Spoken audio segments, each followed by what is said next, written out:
What's up, everybody? I go by the name of Keyz, and welcome to another episode of On the Mic. If this is your first time here, first I want to ask you to like, share, hit the subscribe button, hit the notification bell so you get more videos like this. This is where we talk to people who have done something, whether they're a producer, engineer, whether they're an artist, any way that they contribute to the music game. This is kind of where we dig into their life, where we learn more about them, and we learn how we can get better. And on today, we have with us a phenomenal keyboard player, a phenomenal producer. He is like the loop maker of loop makers, okay? And he's a keyboard drummer, and he's a really good keyboard drummer as well. So I bring to the stage my brother Kell Bailey. What's going on, my brother? How you feeling? What's up, bro? So we are here, and we're going to talk a little bit. So first, before we get into anything, can you explain to us who you are? What do you actually do? I gave you an intro, but I can't tell it like you can tell it. So who are you to the people? Gotcha. My name is Kell. I'm a producer, musician. I'm an artist. I write music as well. But outside of that, just a regular musician. I play in church. I also have a website called MK Bailey Music, where I provide loops, sound packs, different things like that, music resources for musicians all across the world. So just, trying to put good back within the earth. I believe God has given me a gift, so I want to be able to share it with as many people as possible, whether that's through products or whether that's through my gift of music. I post online as well, so I'm kind of in that content creation space as well, YouTube and stuff like that as well. So that's a little bit about me. I feel like that's such a big question, but yeah. so let's go here for a second. Sure. Can you tell us, how did you actually get into music? What were some of your inspirations? How did you land on the keyboard? Take us through kind of your journey and how you got to where you actually are now. Because everyone's journey is different. Even though it looks like all of us do the same thing online, everyone's Right. journey is different. So what was the starting point of music for you? Yeah, so I grew up in church. As most of us as musicians, we grew up in church. I was super attracted to the drums. Like, the drums just had my focus for a long time. At a certain point, keys began to become my passion. Now, I didn't get on the keys right away. I just remember certain keyboard players that are amazing coming to my home church, getting on and playing. There was a particular guy named Daryl Whitson, my big brother. Awesome, incredible musician, one of the most incredible keyboard players you'll ever hear play. He would often come to my home church for like different revivals and conferences and stuff like that. And hearing him play, like growing up, made me be like, whatever he's playing, I want to learn how to do what he's doing. So like I would see people like that come through, and then just, the age of YouTube, coming across videos of Mike Burrell and Jason White, the hear and play videos, like being influenced and being inspired by all of those different things. Just, I was like, I want to be a keyboard player. Like, I want to learn how to do music and play keys. Going back a little bit, like growing up, I played football and I was into sports and stuff like that. But I stopped playing football, got into music, and from there, like, I feel like each year as I got better and stuff like that, different opportunities started presenting itself. I started playing for like gospel choirs, started getting opportunities to play at different churches, and from there, got into production, started making music, started writing music, and my mom would always be like, you're going to write music, you're going to do all these great things or whatever. But I would be like, Mom, I can't write. I don't know what you're talking about. You're just talking. Like, moms always think you're the greatest at everything. And they tell you all these great things, but I'm like, nah, I can't do that. Long story short, one of the key moments I think in my life that I think about now, there was a night at this small little church or whatever. They was having a revival or something. And the man got up. It was a high service, people staring for the Holy Spirit and stuff like that. The man prophesied to me. He was like, "Hey, you're gonna write music, and your music's gonna go all across the world, and you're gonna be a great musician." Something along them lines. But I remember he did say you're gonna write music, and people all across the world is gonna hear it. Remind you, this wasn't a service where I was at the forefront of playing music and people was wowed by my gift. Like I was just a random person there. This person prophesied to me about that. And like thinking back to that now, it's like, dang, that prophecy actually came true. Like in the world of streaming, like, I check my streams, people in random places be listening to my music. Like people in Japan, China, Australia. I'm like, I don't know anyone out there, but somehow someone has found my music. So In your journey and you getting to that place to where you are now, mhm. um, what are some of the kind of obstacles that you faced? Like you got to a place now to where you have the opportunities that you have. You're making the music that you kind of want to make. You're online and Yeah. you're reaching kind of the people who you want to reach. Hmm. What are kind of the obstacles as a musician that you have faced to get to this point of in production, being a content creator, all of that? What are the obstacles that you face to get to this point? Yeah, that's interesting. I'll name two of them that come to mind. First one is comparison. I think comparison is one of those big pieces that we as all creatives in some way experience it, because there's always someone that's better than you. There's always someone that's doing something that you want to do. So we often compare ourselves and look at the next man and be like, "Yo, they're so killing. Like I wish I could do that." Or, they know how to do something that I don't know how to do. So comparison is a big piece that I wouldn't say I struggle with it as much now, but I do see how sometimes that can, be a hindrance in my journey, so to speak. And another one is just fear in general. I think fear in certain ways, like when I first started playing, held me back in different ways, whether it was not accepting certain gigs or turning down certain opportunities. Like there was an opportunity for me to go on the road at like, how old was I? Like I was maybe like 19 or 20 at the time. But I turned it down because I was like, I don't want to be away from home. And it won't no like huge opportunity. It was an opportunity that would have, maybe put me in a different place. Like had I maybe went on that tour or whatever, I probably wouldn't be where I'm like still in this city, so to speak. But fear has definitely held me back. But looking back on it, it's like all things happen for a reason. God will order your steps and put you exactly where you need to be at the right time. So I don't really have any regrets or anything like that. So let me jump here real quick. Let's talk about production for a second, Let's get it. because now I know a lot of producers. Mm-hmm. Heck, I'm a producer. Yeah. They're producers and there are really intuitive musicians. Mm. Um, I don't even know how to word what I'm trying to say. I think It's I think I because get where like you're going with it. you get what I'm saying. Like there's people who can put music together. There's people who can put a beat together, who can put a record together, and then there's people who understand kind of what music is saying at the moment. Because I do believe music is a language, because you can Yeah. write it, you can speak it, and you can understand it It's if a you hear it. language. You know what I'm saying? Yep. It's so. Um, you being kind of on the side of intuitive, production, this producer, musician, uh, what are the things that you have done to take you to that point of musicianship? I do believe that anybody can make music. Mm-hmm. However, I think sonically you can hear a difference in Mm-hmm. production and in music, for those who are musically inclined and those who are not.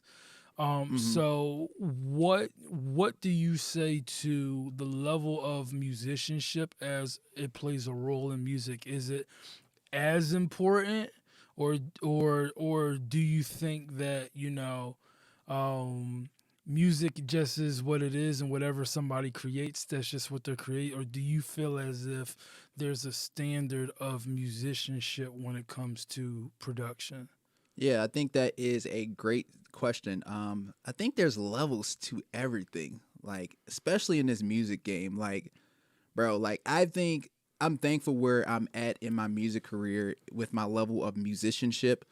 But I look at other people and I'm like, yo, you're playing on a different level. Like you're like you're up here, like you're in a different place musicality wise. So I do think that there is levels to the music game and what people are able to do. And I often kind of, to answer your question a little bit, hopefully I'm answering it. I don't think you have to be the best musician and you have to be the most skilled musician to be a great producer. Like you have people who are just musical in the way that they think and they can put a record together and you're like, wow. Vice versa, you have people who can play their butt off, but if you ask them to produce a song, musicality it may be cool, but the production value may not be there.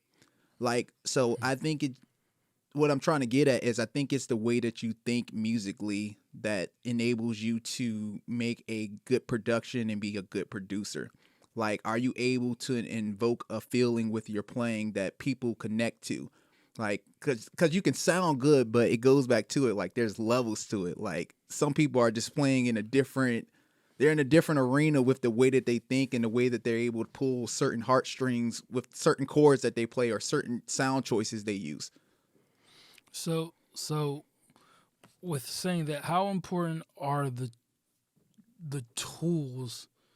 Uh, how important are the tools that you choose to use into production? I know, and I'm saying that I know you can use anything to make anything. Yeah, All you right, can. like you know what I'm saying. Like That's kind of where I want to go, but I'm gonna answer your question. I get that. You get what I'm saying. I get that. How important for because the reason I say that is we live in a land of abundance and plugins. All right, we live Yes. in a land of abundance Yes. of VSTs. I mean, Yes. of course, you can make anything with anything, and I encourage people to make anything with whatever you have. Levels to it. I 100%. I just Yeah. put a post up, matter of fact, of that very thing. Work with what you got to get to where you gotta go. Absolutely. And you keep doing it, Absolutely. and you'll be surprised at how much you got. But as far as the level of that standard of production that we're talking about, in your case, how important are tools to you? How important are tools do you feel like in the grand scheme of the workload of the productions that you're doing, right? Or the type of the quality of music that you're doing? How important is it? And I say it like this: with everything that you've gained throughout the years, all the gear you accumulated, all the plugins you accumulated, at any point, if you didn't have all of it, could you Yeah. still create the level of music that you have now? That's a good question. I would say I would figure out a way to still figure out how to put that level of production. Like if we're talking about the records that I'm in control of, like if you look at my album, Evidence, my last album, if you haven't got that, go check it out. But if I had to do that only using strictly Logic plugins, I think I would figure out a way to make it sound good and it would still sound like, all right, this is Kell. Because bigger than your tools, it goes back to what I said at first. It's about the way you think and how you decide to place certain chords and where you decide to have the bass come in and the bass to fall out. Like, it's all about that language and it's all about how you put it together. How important is tools? I think tools are very, very important. I mean, I think you should figure out what works for you. Like, I think as we both probably would agree, like you can have 1,000 plugins and it be overkill because it's like, I haven't figured out how to work 10 of these properly, So I wouldn't recommend going out and getting everything you can get your hands on, but I would just figure out what works. Like you find something that works, stick with it.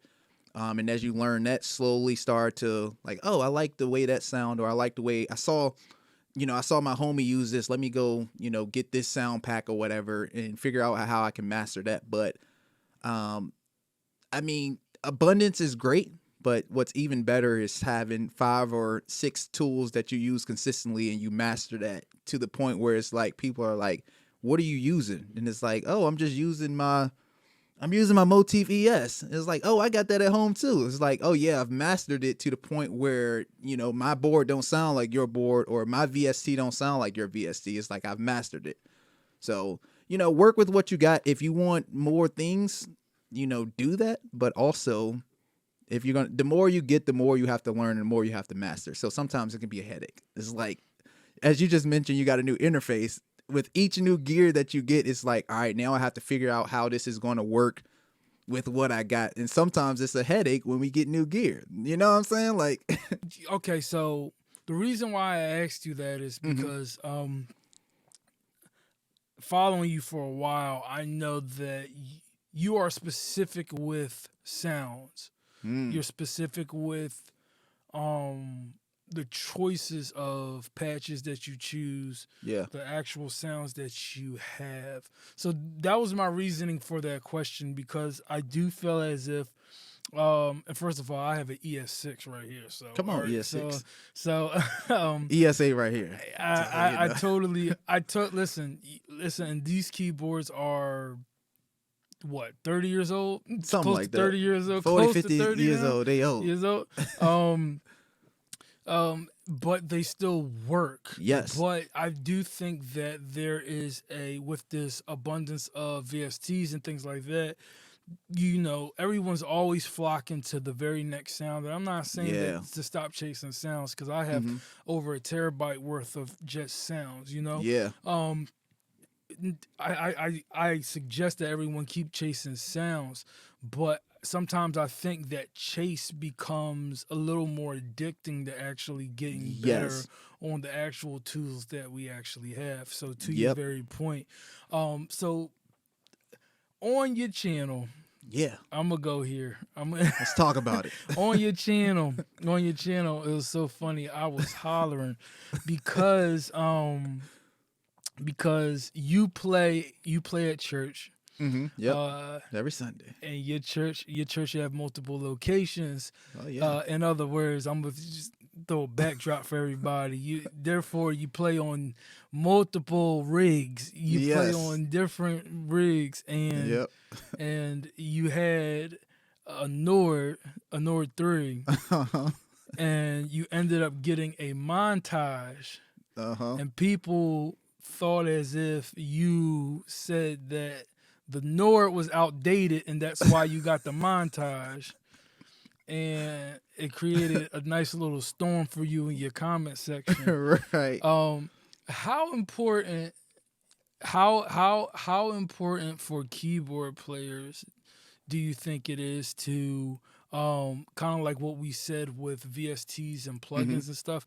How important is it for keyboard players to actually learn the keyboard inside and out? Because I'm not saying that you said the Nord was outdated, because that's not what you said. That's not but what I said.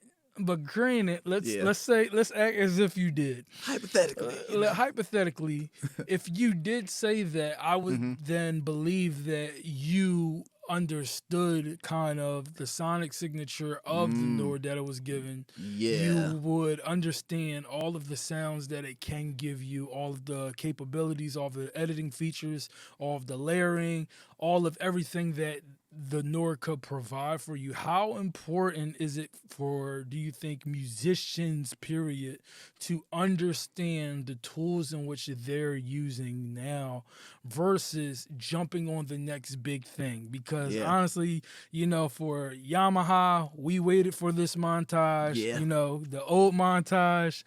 You should have just released another Motif. That's how I feel. right. So we waited for this one. But how important do you think it is for keyboardists and musicians just to understand the keyboards that they have now? And you can clear up your video, your whole situation, if you need to again. If you No, I don't think I need to clear it up again. But in terms of the importance of learning your gear and figuring out the capabilities of your board, I think it's a boss move to actually figure out your keyboard and figure out how sound design works and how synthesis work and how to program your sound and make it sound unique to you. And I only say that because after I released my last record, I'm kind of on a journey right now of really digging into sound design and really figuring out what it means. Because I'm chasing my new version of myself that consists of a new sound, if that makes sense. Like the next record that I do, or the next couple of records that I'm a part of, I want you to be able to listen to it and be like, dang, what sound is he using? Like, what is that? Like, I haven't heard that before. It sounds really good. It sounds like this, but I don't think it's that. So I think the more we learn the gear that we have and the more we dig into it, the more that we're able to find our unique footprint and our unique fingerprint in the music game, so to speak. I was watching this producer on YouTube, and he was going over a production breakdown that he did. And he literally talked about how in his production, he has like glasses from his kitchen that he's using part of the loop. Like he's doing things like taking his coat and recording it and throwing it on the bed to like get weird sounds like that. Like he's taking spoons and hitting it up against stuff and throwing that in the track. So like to me, that just makes me think about like how much creativity we leave on the table by not, being as creative as possible and thinking outside the box.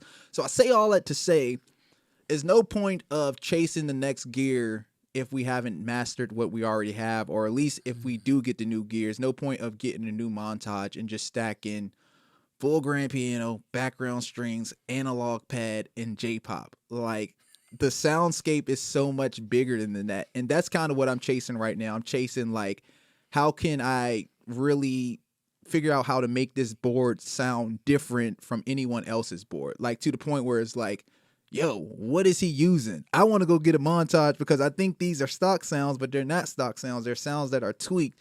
And I think the more that we can grow in that area, the more everyone will start sounding different. And the more people will begin asking questions like, yo, what is that?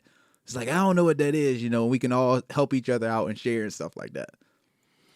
So let me ask you this. As a producer, right? Mm-hmm. And not just a producer, like you make loops. Yeah. Like you make loops. I'm not saying other people don't make loops. Yeah, other people make loops too, but But you make like loops. Thank you, my brother. I appreciate that. I'm gonna trademark that. Loops. You make loops. Yeah. What makes a good loop? What actually because a lot of people, that is like the 2023 producer starter pack right there. Yo, you want to sell something, yo? Make a loop pack. Facts. Drop some loop. So what makes a good loop? And here it is. Everyone loops doesn't sound sonically good and doesn't have the same feeling and emotion. But a couple of things that make a good loop. One is, does the loop make me want to play? And what I mean by that, there are certain loops that you hear, the movement in it makes you want to get on keys and play and lock in with it. Another thing that makes a good loop is the texture that you're using. Is there enough texture in there where it's how do I say it? I would just say texture is good in terms of your loops, like just having different elements in your loop and they're in harmony together. I'm trying to explain it the best I can. And then I think the quality of the loop, the drum samples that you're using, like the one shots and stuff like that. So texture, the quality of the loops, and does this loop make me want to move and lock in with it when I'm playing? That's a very good answer. And if you want to, if you want to know what I'm talking about, go listen to any of the loops that I've made. They kind of describe what I'm describing here. Like on YouTube, I'm going over a lot how to make these loops but the biggest thing out of all of three of these things is get some quality samples. And in the world of splice these days, you can find amazing samples all over the internet. At one point, you couldn't find quality samples. You would have to dig for hours to figure out, how to find this West Coast clap and a good shaker and stuff like that. So So how important is kind of a loop to a production? Would you say? I mean, I know you Mm, sell them, right? I know yeah. you make them, but how important do you think it is to kind of your productions, the music you made? How important is it? I would say the loop is the foundation to almost all of my productions. Like key drums, the loop, that's like that's the first thing I'm working on every production. Like any type of ballad, any type of upbeat gospel song, cuz I do mostly gospel music. Like that I do gospel productions. That's typically the foundation because if I can get the loop sounding good, if I can lock in with a foundation with the key drums, then I'm going somewhere. I can build my house on that foundation. I know some producers, they have a unique way of building the foundation off the keys alone. I think that's cool, just like keys and metronome and maybe just the bass in there, because I've heard some other people demos and stuff like that. But for me, like the foundation of all of my productions is starting with that loop, making that loop feel good so that I can be more creative and build ideas off of that loop and off that drum pattern that I'm working on. Like it's the most important to me. So we've had the opportunity to kind of not even knowing working on um, some other helping out some behind the scenes, some other things for some other people, Yeah, yeah. and some other products.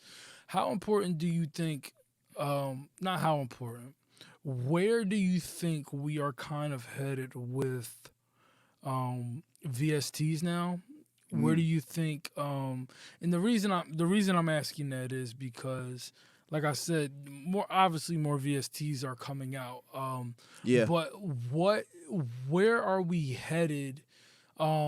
Because I feel like a lot of the products that are coming out now, a lot of them are really good because a lot of them are Hmm. signature type series stuff. A lot of them are like they have a lot of personality, and now people are going crazy with the user Yeah. interfaces. So it just gives you another canvas to kind of look at that influences you creatively.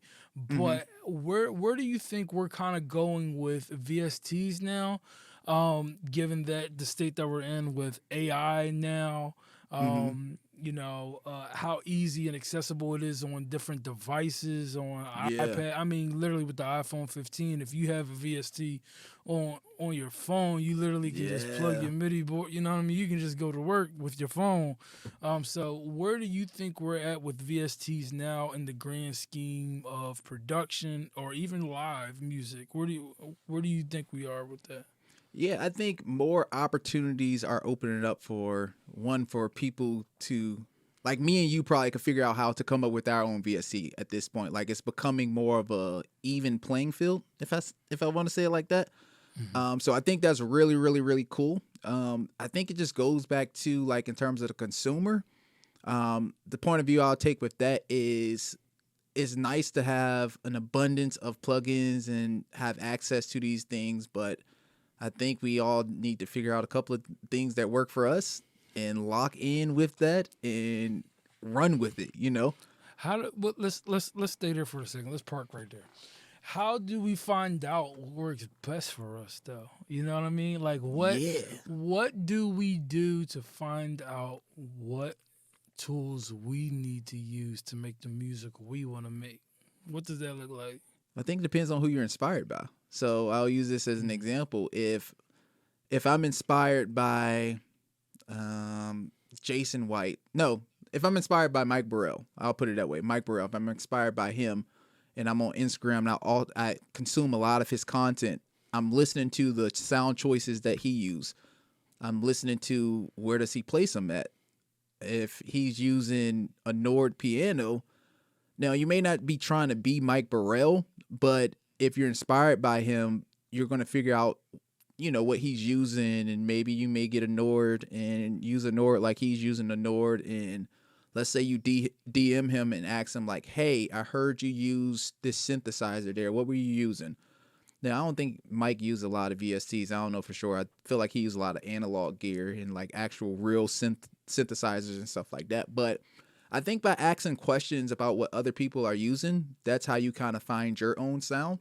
And then also just through exploration, like there's something that I came across like an Instagram ad on Instagram.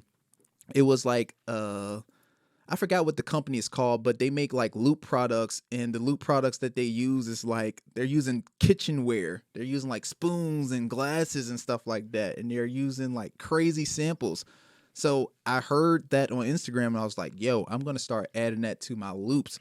So that's about to become a signature part of my new sound. I think it just depends on what you're after. Like if you find your favorite producer, find your favorite musician, and figure out what they're doing. Don't copy them, but be inspired in a way where you can take what they're doing, use that as a blueprint, and figure out your own sound. Like, I think we all need a blueprint in terms of inspiration. Like, there's a quote that says you have to be able to see a king to be a king. And basically what that means, unless I see what I want to become, I can't become it. So. Very good answer. So what are some things that you're working on now? Where can people go to find the things that you've already put out? You know. Yeah, so my name, you see my name right there, is Kell Bailey. I don't know if that's going to be on the on post or whatever, but if you type in my name on Apple Music and Spotify, I'm an artist as well, which is kind of funny to say because I mostly write the music and produce it, and I sing a little bit, but I mostly bring in people to sing my music because I think they sing it better than I do. But if you type in my name on Spotify or Apple Music or any digital outlet, it should pop up. And then I'm on YouTube as well. As you mentioned, you know, I do content creation and Sunday morning videos and stuff like that of me playing in church. Also on Instagram, it's mkbailey_. Cool. So first of all, I want to say thank you for jumping on with me today. Absolutely. Thank you for letting us know all about what it means to be original and how to actually and what to actually do with the sounds that we have. So you let everybody know where they can find you, where they can check your stuff out. Yes, sir. Do you have any last words? Let me ask you this. Come on, put me on the spot. What's up? let me ask you this. What's up? I ask this question to every single person. Yeah. If you wanted to be known for one thing, what's the one thing you will want people to know you for? Ooh, that's good. That's a good question. I like that. I think I would probably have to say character. Something dealing with like character, personality, how I treat people. Like music, all of that stuff is nice. All of those things is secondary. Like your gift is your gift because you can be amazing on your gift, but your character and your personality and who you are as a person is just completely trash. There's some terrible musicians out here who are super, super gifted, but their personality and their attitude is just not it. So I think for me, like when it's all said and done, I want to be known as a person of great character, integrity, someone who, you know, has great morals and values and stuff like that, and someone who takes care of their family.